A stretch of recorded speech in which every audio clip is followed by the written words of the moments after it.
ଜୀବନ ଅଛି ମାନେ ଜୀବନରେ ସମସ୍ୟା ଅଛି, ସୁଖ ଅଛି, ଦୁଃଖ ଅଛି, ଭଲ ଅଛି, ମନ୍ଦ ବି ଅଛି। ଜୀବନରେ ଯଦି କେତେବେଳେ ଆମ ସହ କିଛି ବି ଖରାପ ହୋଇଯାଏ ନା, ତ ଆମେମାନେ ସାଙ୍ଗେ ସାଙ୍ଗେ କୁହନ୍ତି କି ଆମ ଭାଗ୍ୟ ଖରାପ। ନା ବନ୍ଧୁ, ପ୍ରକୃତରେ ଆମ ଭାଗ୍ୟ ଖରାପ ହୋଇନଥାଏ। ଆମେ ଯେମିତି କର୍ମ କରିବା ସେମିତି ଫଳ ପାଇବା। ମୋ ମା ସବୁବେଳେ କୁହେ କି ଯାହା କରୁଛ କର, କିନ୍ତୁ କର୍ମଟା ସବୁବେଳେ ଠିକ୍ କର, କାରଣ ଆମକୁ ଆମ କର୍ମ ଅନୁସାରେ ହିଁ ଫଳ ମିଳେ।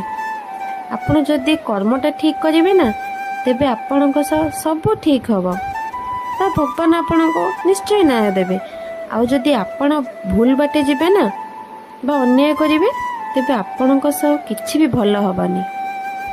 ଆଉ ଭଗବାନ ଯେତେବେଳେ ଦଣ୍ଡ ଦେବେ ନା, କାହାକୁ କହିପାରୁଥିବ ନା ସହି ବି ପାରୁଥିବ, କାରଣ ଭଗବାନ ଯେମିତି ହେଲେ ଆପଣଙ୍କୁ ଦଣ୍ଡ ଦେବେ। ସେଥିପାଇଁ ତ କଥାରେ ଅଛି, ଯେମିତି କର୍ମ ସେମିତି ଫଳ।